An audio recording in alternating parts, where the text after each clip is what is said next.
부처님 최초의 말씀 초전법륜경을 진행하는 부타빠라입니다. 저는 부처님이 최상의 깨달음을 정득한 곳 불교 최대의 성지 부타가야 보리수 옆에 있는 국제수행학교에서 선임양성 교육불사를 하고 있습니다. 현재 국제수행학교에는 인도의 어린 스님들이 열심히 공부하고 수행도 하고 있습니다. 이들이 무럭무럭 자라나서 인도 불교를 되살리고 부처님의 정법을 잇는 붓다의 씨앗들입니다. 한국 불교도들의 적극적인 관심과 성원 그리고 선임양성 교육불사에 많이 동참해 주시기 마음 보냅니다. 지난 시간에는 12연기의 몇 가지 관점에 대해서 살펴보았습니다. 이번 시간에는 부처님이 12연기의 대사자우를 설한 후 보리수 아래서 오도송을 설하는데 그 오도송을 살펴보도록 하겠습니다. 일반적으로 수행자가 최상의 깨달음을 정득하고 나면 그 깨달음의 한이심을 시를 한 편 써서 포현을 했는데 그걸 오도송이라고 합니다. 이 수행자들이 학철대오하고 난 뒤 없는 오도송의 전통은 부처님 때부터 시작됐습니다. 또 수행자가 인멸할 때는 이 푸른 행성에서의 삶에 대한 감회를 짧은 시를 한 편 써서 포현하기도 했는데 그걸 임종계 또는 열반송이라고도 합니다. 사람이 살다 보면은 죽기도 하죠. 그러면 인연 있는 사람들이 좀 슬퍼하기도 합니다. 지극히 자연스러운 현상이죠. 수행자들은 돌아가실 때 되면 멋있게 시를 한 편 쓰고 돌아가십니다. 멋있지 않습니까? 부처님이 보리수 아래서 4번에 걸쳐서 오도송을 엎습니다. 첫 번째 오도송은 초저녁 9시 무렵에 보리수 아래서 12연기를 순간 역관하고 난 뒤에 엎습니다. 두 번째 오도송은 한밤중에 12시 무렵에 역시 12연기를 순간 역관하고 난 뒤에 엎습니다. 마지막 오도송은 새벽녘 한 3시 무렵에 역시 12연기를 순간 역관하고 난 뒤에 엎습니다. 이 3번의 오도송은 마음속으로 읊었다라고 하고 초전법륜경에 나옵니다. 그리고 마지막 4번째 오도송은 3번째 오도송을 읊고 난 다음에 소리를 내어서 읊었다라고 합니다. 흔히 이 4번째 읊은 오도송, 이 4번째 읊은 오도송을 흔히 부처님의 공식 오도송이라고 합니다. 이 4번째 오도송은 부처님이 기원정사에 계실 때 아난존자가 부처님에게 간청을 합니다. 전에 언젠가 부처님이 내가 보리수 아래서 최상의 깨달음을 정득한 후 소리를 내어서 오도송을 읊었다라는 것을 부처님한테 들은 적이 있습니다. 부처님, 그걸 다시 한번 읊어주시겠습니까? 하니까 부처님이 그래, 내가 그랬지 하고 읊습니다. 이 4번째 오도송은 초전법륜경에 나오지 않고 법구경에 나옵니다. 그런데 많은 사람들은 법구경에 대해서 잘 알고 있습니다. 그런데 어느 개송이 부처님의 오도송인줄인지 대해서는 잘 모르고 있는 경우가 많습니다. 그러면 오도송을 하나하나 살펴보도록 하겠습니다.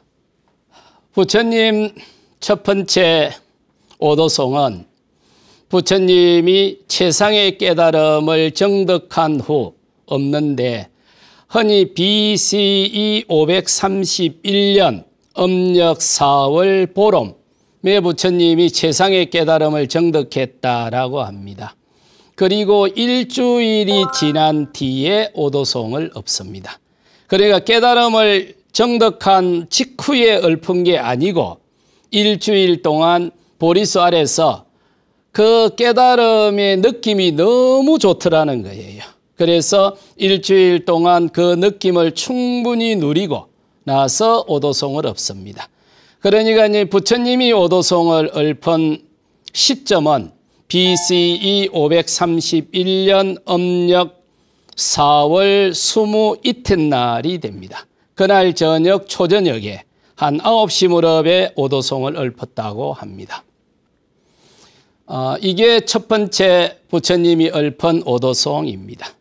열심히 정진한 수행자에게 진실로 법칙이 드러나고 모든 의심이 사라졌다. 그것은 괴로움이 발생하는 법을 분명하게 깨달았기 때문이다. 이게 부처님의 오도송입니다. 첫 번째 오도송입니다. 그런데 전해지는 말로는 마음속으로 엎었다 이렇게 나옵니다. 부처님은 보리수 나무 아래서 최상의 깨달음을 정득한 후 온 우주를 향해서 12연길의 대사자우를 토합니다. 그리고 나서 오도송을 엎는데 그 첫 번째 오도송이 괴로움이 발생하는 원인을 발생했다라는 겁니다. 사유경에 따르면 부처님 가르침은 괴로움과 괴로움의 소멸에 대한 것이다 라고 부처님이 정의를 합니다. 아마 부처님의 제자들이 밖에 나가니까 사람들이 조금 비꼬 앉는 모양입니다. 그 당시 사람들은 모두 신을 믿고 신에게 기도를 해야 신으로부터 은총을 받는다라고 믿고 있었는데 당신의 서성은 괴로움과 괴로움의 소멸에 대해서 가르친다며 이렇게 이제 이야기를 하니까 제자들이 가지고 부처님한테 와가지고 불평을 합니다. 밖에 나가니까 부처님의 당신의 서성은 괴로움과 괴로움의 소멸에 대해서만 가르친다며 이게 어떻게 하면 좋습니까? 그러니까 부처님이 맞아. 그게 내 가르침의 핵심이야. 이렇게 이야기를 합니다. 그리고는 우리가 잘 알고 있는 고진멸도 사성제를 이야기를 하죠. 그러면 사성제에 보면 괴로움과 괴로움의 발생과 소멸 그리고 괴로움을 소멸시키는 구체적인 수행 기술로서 팔정도 수행 체계가 제시되지 않습니까? 12연기는 존재를 인식하는 수준에 따라서 삶의 태도가 결정된다라는 것이고 괴로움과 행복함이 발생하는 인지가 형성되는 과정과 행동이 학습되는 과정에 대해서 부처님의 관점을 설명을 하고 있습니다. 부처님 가르침의 중심에는 항상 자유로움과 행복함이 있죠. 그런데 그 행복으로 가는 길에 있어서 괴로움을 제거시켜서 행복으로 가자. 이게 부처님 가르침의 핵심이죠. 그러기 위해서는 괴로움이 무엇인지 괴로움의 실체를 통찰해야 하고 괴로움의 발생과 소멸에 대한 메커니즘을 분명하게 이해하고 있어야 비로소 괴로움을 제거하고 괴로움으로부터 탈출할 수 있다. 이게 부처님의 기본 관점이었습니다. 그러니 부처님이 보리수 아래에서 4번의 오도송을 엎을 때 첫 번째 오도송의 주제가 나는 괴로움이 발생하는 원인을 분명하게 깨달았다. 이게 부처님의 오도송의 첫 번째입니다. 그리고 나서 한밤중이 시작될 때 아마 우리나라 시간으로는 한 저녁 12시 정도 될 겁니다. 이때도 예외 없이 12연기를 순간 역관하고 난 뒤에 보리수 아래서 오도송을 엎습니다. 이게 부처님이 엎은 두 번째 오도송입니다. 역시 소리를 내지 않고 마음속으로 엎었다고 합니다. 열심히 정진한 수행자에게 진실로 법칙이 드러나고 모든 의심이 사라졌다. 그것은 괴로움이 소멸되는 법을 분명하게 깨달았기 때문이다. 우리가 흔히 현실적인 괴로움 발생의 원인은 접촉 다음에 일어나는 느낌에 대해서 좋은 거는 취하고 싫은 거는 밀쳐내려고 하는 정신적인 갈증 상태, 흔히 이걸 가래라고 하죠. 이 가래로 인해서 현실적인 괴로움이 발생한다라고 합니다. 그런데 이런 가래는 존재에 대한 무지 또는 존재에 대한 인지 오류로 인해서 발생한다. 존재에 대한 무지나 존재에 대한 인지 오류를 흔히 무지, 무명이라고 합니다. 따라서 괴로움의 궁극적인 원인은 무명이다 라고 부처님은 보았습니다. 따라서 팔정도 수행 체계를 통해서 탐진치 삼독과 같은 마음오염원을 제거하고 무명을 타파하고 명지를 획득하게 되면 괴로움을 제거할 수 있다. 이게 핵심이었습니다. 그래서 부처님은 자연 질서인 영기법을 깨달았고 존재에 내재된 실제 또는 진리인 무상고무아의 삼법인가 존재에 드러난 고유한 특성인 지수합풍 4대에 대해 가지고 그것을 있는 그대로 통찰하게 되면 삶이 평화롭고 행복해진다. 이게 이제 부처님 가르침의 핵심 구조입니다. 그래서 부처님은 보리수활에서 두 번째로 설한 오도송에서 나는 괴로움이 소멸하는 법을 분명하게 깨달았다라고 선언을 합니다. 아마 3시에서 4시 정도 되면 해가 샛별이 뜰 겁니다. 그 무렵에 세 번째 오도송을 얽게 됩니다. 이 개송이 부처님의 세 번째 오도송입니다. 열심히 정진한 수행자에게 진실로 법칙이 드러나고 모든 의심이 사라졌다. 하늘에 태양이 떠오르면 구름이 걷히듯 팔정도 수행체계로 아라트도가를 성취하고 탐진치 삼독심인 악마의 군대를 파괴했다. 이 개송 또한 마음속으로 읊었다고 합니다. 구름 혹은 무명과 같은 오장애를 걷어내면 태양이 나타나듯 또는 태양이 떠오르니 구름이 비껴나듯 이거는 관점의 문제인 것 같습니다. 그러니까 하늘이 구름이 덮고 있으니까 태양이 가려졌다라고도 보기도 하고 태양이 떠오르니까 구름이 벗겨졌다라고 보기도 하고 다양하게 보기도 하고 또 수행을 지도하는 서성에 따라서 구름을 걷어내는데 포커스를 두기도 하고 어떤 서성은 태양을 떠오르게 하는데 포커스를 두기도 하죠. 번뇌를 제거하는 데 포커스를 두기도 하고 깨침을 성취하는 데 포커스를 두기도 하죠. 부처님 같은 경우는 번뇌를 제거하는 데 포커스를 뒀습니다. 근데 간혹 가나선을 하는 쪽에 가보면 깨침을 많이 강조하죠. 그러나 정작 가나선을 창시했던 대외종고 선사는 서장에서 번뇌를 제거하면 깨침은 따라올 텐데 번뇌는 제거하지 않고 깨침만 바라본다라고 수행자들을 질타하고 있습니다.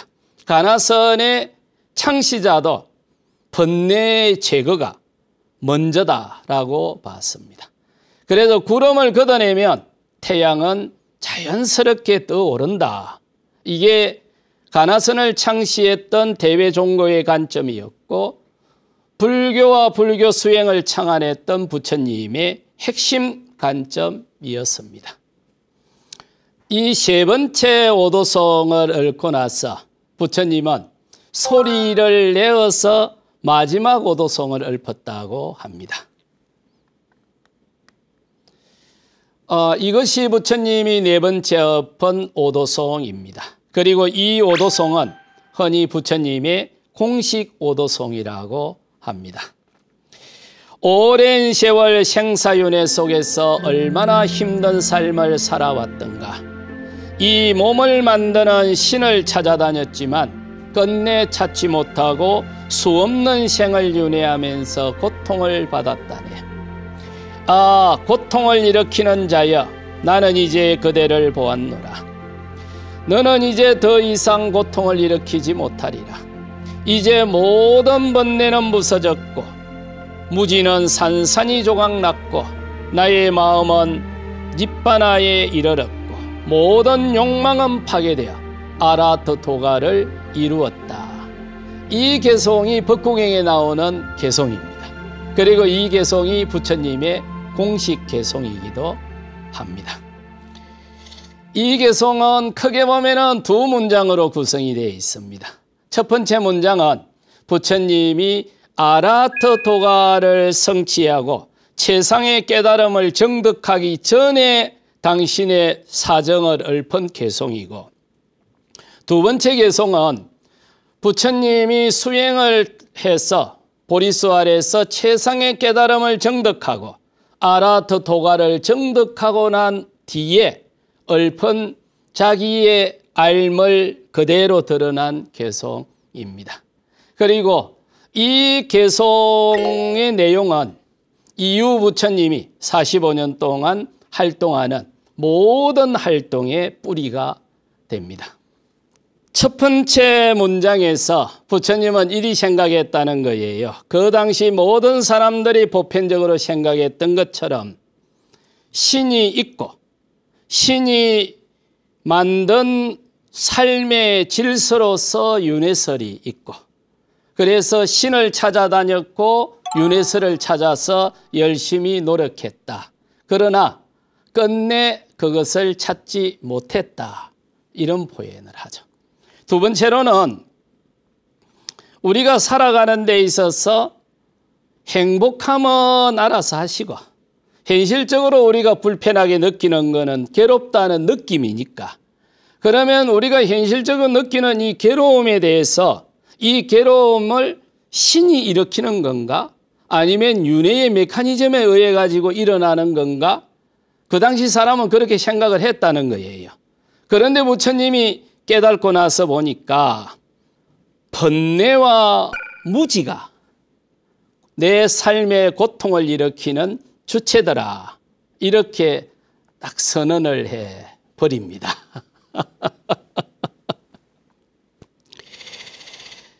부처님이 깨달음을 정득하고 난 다음에 읊은 두 번째 개송이죠. 깨달음을 정득한 후에 고통을 일으키는 주체는 번뇌와 무지라고 깨달았다. 현실적인 괴로움은 정신적인 갈증을 일으키는 가래이지만 궁극적인 원인은 존재에 대한 무지, 무명이더라.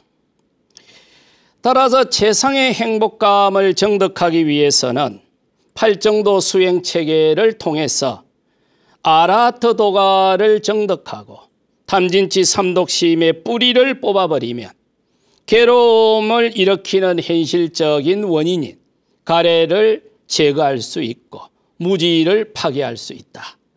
그러니 열심히 수행을 해서 고통으로부터서 행복한 세상으로 가세요. 신이나 윤회가 아니라 당신 자신의 노력으로 이것이 가능합니다. 이게 부처님 오도송의 핵심이었습니다. 이 몇 가지 관점에서 부처님 오도송을 살펴보면, 먼저 내 삶의 주인공, 내 삶의 주체가 누구인가 하는 문제입니다. 부처님 같은 경우는 수행을 하는 목적 가운데 하나는 자기 삶의 주인공은 바로 나 자신이다 라는 걸 깨닫기 위해서 수행을 하는 중요한 목적 가운데 하나였습니다. 자신의 삶을 스스로 경영함으로써 자기 삶의 주체가 되고 당당하고 자존감 있게 살자. 이게 부처님의 관점이었습니다. 부처님은 다른 존재의 힘에 휘둘리는 걸 좀 불편해 했습니다. 그래서 자신의 힘과 노력으로 당당하게 살아가는 것. 그것이 자존감도 높이고 삶의 질을 향상시킬 수 있다. 이게 부처님이 45년 동안 시종일관 우리한테 던진 메시지였습니다. 부처님은 자기 삶의 주인공은 자기 자신이고 자신의 삶을 스스로 선택하고 행동하고 책임지는 걸 강조했습니다. 대모구자경에 보면 마음을 잘 정복하되 마음에 정복되지 않기를 바랬고, 무예경에 보면 탐진치 삼독심을 내 마음이 덮치지 못하게 해야 한다라고도 강조했고, 원경에서는 불쾌의 정복자가 되지 불쾌가 나를 정복하게 하지 못하게 하겠다라고도 했고, 대분별경에 보면 생각의 파도가 나를 덮치지 못하게 해라 라고도 했고, 소목획경에서는 괴로움에 정복되는 걸 극복하고 괴로움을 종식해야 한다. 이런 것들을 가만히 보면 부처님은 어떤 존재에 휘둘리는 걸 굉장히 불편하게 생각한 거예요. 그래서 내 삶은 그 대상이 무엇이라도 내 스스로 힘과 노력으로 극복하고 내 삶을 내 의지대로 경영하겠다. 그게 신이나 윤회가 아니라 바로 나의 의지와 노력으로 살아가겠다. 부처님은 계속 이 이야기를 반복해서 하고 있는 걸 볼 수 있습니다. 그래서 부처님은 그 수타니파타에 보면은 이런 유명한 개송들이 나오지 않습니까? 큰 고함 소리에도 놀라지 않는 사자처럼 당당하게, 그물에 걸리지 않는 바람처럼 자유롭게, 흙탕물에도 물들지 않는 연꽃처럼 초연하게, 무소의 불처럼 혼자서 가라. 아마 저 개송은 많이 들었을 겁니다. 수타니파타에 나오는 유명한 개송입니다. 그러니까 전체적으로 보면 부처님은 내 삶의 주인공은 접니다. 이걸 슬로건으로 정착이 된 게 청산천하 유화 독존. 우리가 한 번씩 인용했던 유명한 구절이죠. 아마 부처님의 이런 생각들을 세월이 흘러가면서 천상천하 유화독존이라는 슬로건으로 정착됐지 않았을까 싶습니다. 두 번째는 그 창조주 신과 창조주 신이 만든 삶의 질서인 윤회설이었습니다. 불교 이전의 힌두교의 전신인 브라만교에서는 브라만이라는 창조신이 우주를 만들었다고 믿고 있었죠. 요즘은 서양에서 크리스찬 쪽에서는 야훼 신이 우주를 만들었다라고 하고, 이 신이 만든 우주의 질서가 윤회설이라는 거예요. 이래서 신과 윤회가 한 세트로 등장을 하게 됩니다. 그런데 이게 이제 나중에 브라만교가 발전을 해서 요가 수행으로 발전을 하게 되면 창조주 브라만 신이 우주를 만들고, 그리고 자신이 만든 피조물 속으로 신이 자신의 분신을 만들어 가지고 피조물 속으로 집어넣었다는 거예요. 그러면 이 온 우주에 있는 각각의 피조물 속에는 창조주 신의 분신이 전부 들어있다는 겁니다. 그 신의 분신이 아트만이에요. 한문으로 번역하면 아가 되는 거죠. 불교에서는 아를 주장하던가요, 무아를 주장을 하던가요? 불교에서는 무아를 주장을 하죠. 부처님은 이걸 부정을 하고 있습니다. 그래서 각각 개별 존재 속에 들어와 있는 신의 분신인 아트만, 그리고 그 아트만의 주체인 브라만, 우주를 만들었던 브라만도 청정 그 자체고 신의 분신인 아트만도 청정 그 자체다. 그런데 아트만은 홀로 독립해서 작동을 하는 것이 아니고 반드시 다른 생명체 속에 의탁해가지고 들어가가 있는 거예요. 그래서 몸하고 영혼은 따로 있다 이거죠. 그러면은 그 생명체가 살아있을 동안에는 한 세트가 돼서 같이 있는 거죠. 그런데 아트만은 순수 그 자체인데 아트만이 깃들어져 있는 몸이 욕망에 따라서 행동을 하게 되면 그 순수한 아트만에 때가 계속 끼게 돼서 아트만이 때로 속박이 되어 빛나는 거예요. 그러면 나중에 이 아트만이 그 속박을 깨고 나와서 신과 하나가 되어야 되는데 이게 쉽지 않다. 그럼 어떻게 하면은 신과 하나가 될 수 있노? 요가 수행이나 고행 수행을 통해서 몸이 원하는 욕망을 들어주지 않고 몸에 고통을 가하게 되면 고통을 가하는 것만큼 욕망의 껍질이 옅어지고 깨어지고 궁극적으로는 아트만이 뚫고 나와서 이 말을 해탈을 해서 신과 하나가 되면 신의 행복하게 살 수 있다. 그러니까 브라만교에서는 신에게 기도를 해서 신의 은총을 받아서 행복할 수 있다라고 했고 요가 수행으로 오면 그 신의 은총을 받아서 행복해지는 게 아니고 내 마음속에 깃들어져 있는 아트만, 신의 분신이 직접 신과 하나가 되면 행복해질 수 있어. 이게 그 유명한 버마이려 사상입니다. 요가 수행으로 오면 여기까지 오죠. 그러면 여기서 이제 해탈이라는 개념이 등장을 했던 거죠. 그러면 요 해탈이라는 개념은 요가 수행에서의 해탈이라는 개념은 피조물 속에 들어와 있는 아트만이 욕망으로 인해서 욕망의 때가 묻어서 껍질이 되어 있는데 그 껍질을 깨고 나와서 탈출해서 해탈해서 창조주 신과 아트만이 하나가 되면 바로 행복하게 살 수 있어. 이렇게 이론 구조가 만들어졌던 겁니다. 세 번째는 가래와 무지입니다.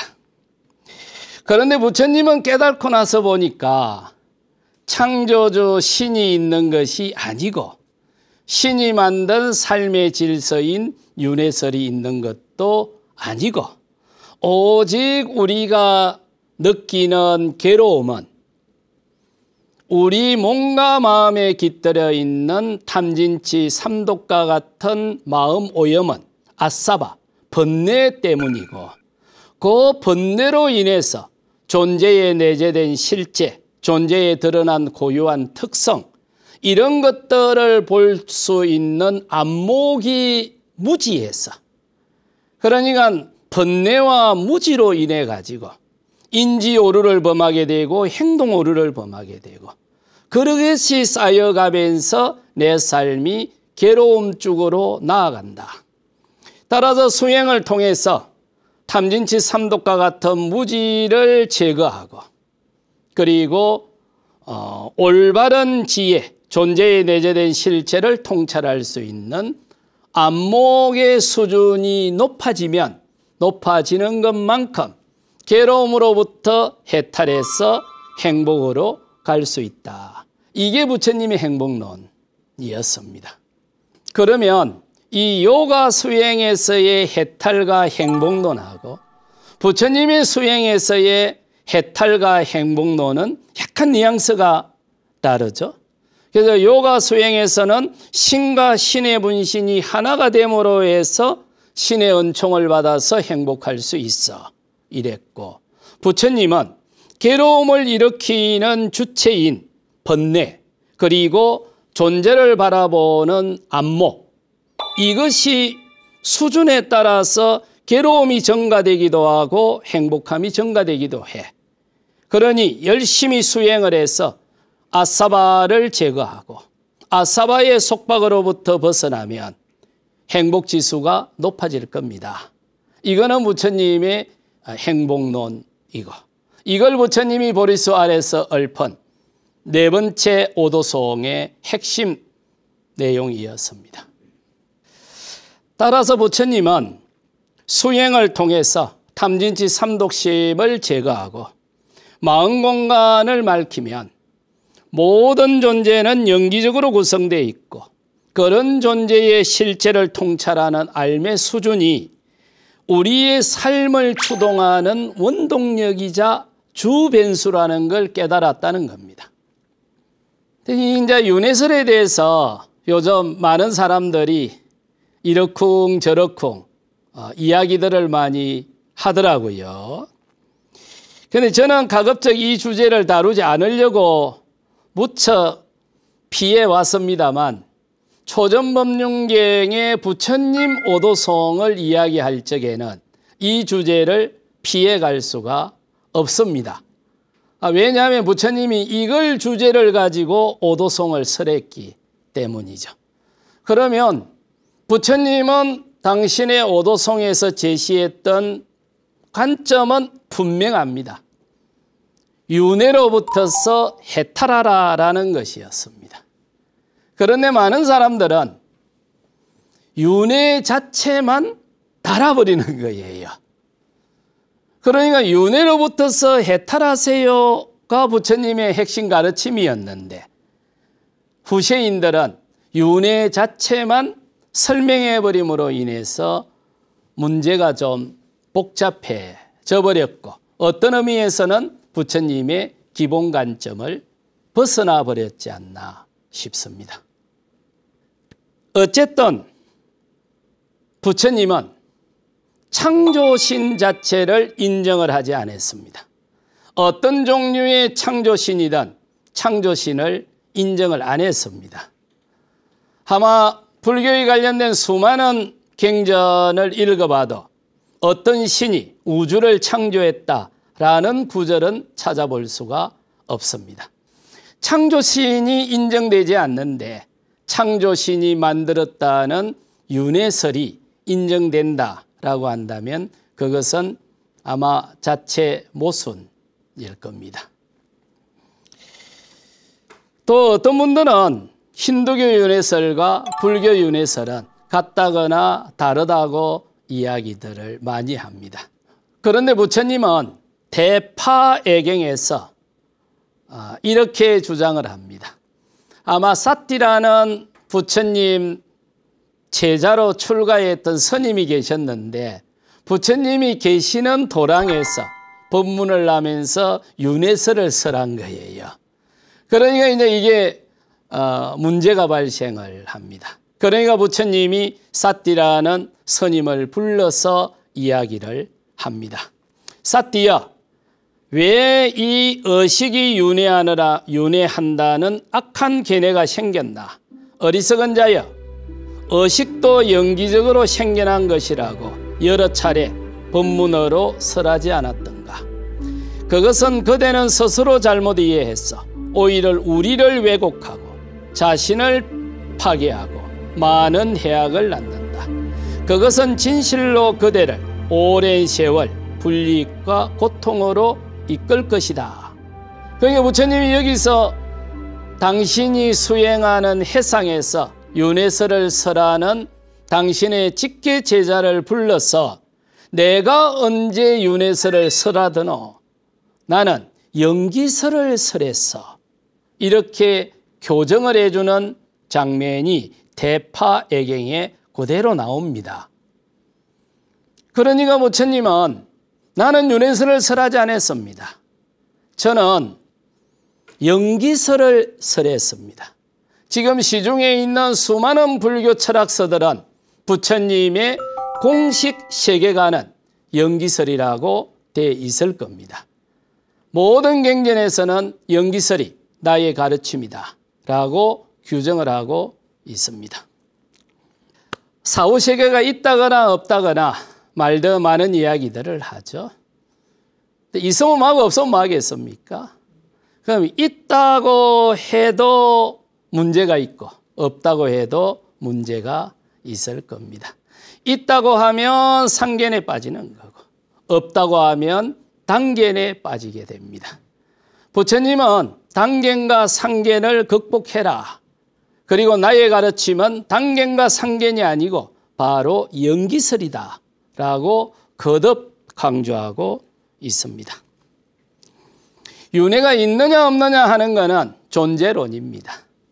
근데 존재론은 답이 없습니다. 바라보는 관점과 수준에 따라서 너무나 다차원적으로 이야기가 될 수밖에 없습니다. 윤회를 믿을 건가 믿지 않을 건가 하는 것은 인식론입니다. 인식론은 신뢰의 문제입니다. 그래서 저는 윤회설로부터서 매우 자유롭습니다. 그 가장 본질적인 이유는 부처님의 관점을 따르기 때문입니다. 까딱했으면 내 관점이라 굴 뻔했네. 저는 부처님의 연기설을 따르기 때문에 윤회가 있는지 없는지에 대해서는 관심이 없습니다. 있으면 뭐하고 없으면 뭐 할 겁니까? 저는 연기설을 따라서 수행을 하고 12연기에 따라서 세상을 살고 팔정도 수행 체계를 가지고 수행을 했고 그걸 통해서 수행을 완성할 수 있었기 때문입니다. 다음 시간에는 부처님이 깨달음을 이루고 난 뒤 4가지 즐거움에 대해서 설명하는 장면이 나옵니다. 그래서 부처님의 4가지 즐거움에 대해서 다음 시간에는 시청하는 법우님들과 함께 살펴보겠습니다. 지금까지 부처님 최초의 말씀 초전법륜경의 붓다빠라 였습니다. 함께한 법우님들 행복하십시오. 저는 다음 시간에 뵙겠습니다. 제가 열심히 수행하는 것으로서 붓다께 공양 올립니다.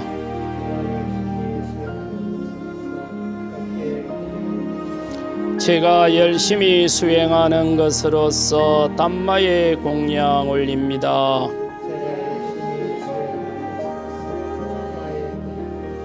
제가 열심히 수행하는 것으로서 상가에 공양 올립니다.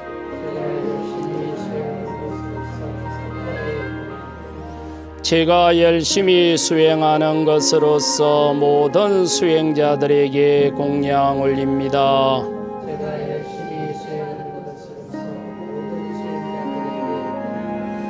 저의 이와 같은 수행 공덕이 많은 존재들의 자유와 행복, 평등과 평화, 공정과 정의, 이해와 배려, 관용과 포용, 공존과 어울림으로 해양되기 바라납니다. 이마야 담마 누담마 빠띠빠띠야 부땅 푸제미 이마야 담마 누담마 빠띠빠띠야 담망 푸제미 이마야 담마 누담마 빠띠빠띠야 상강 푸제미 사두 사두 사두. 행복하십시오.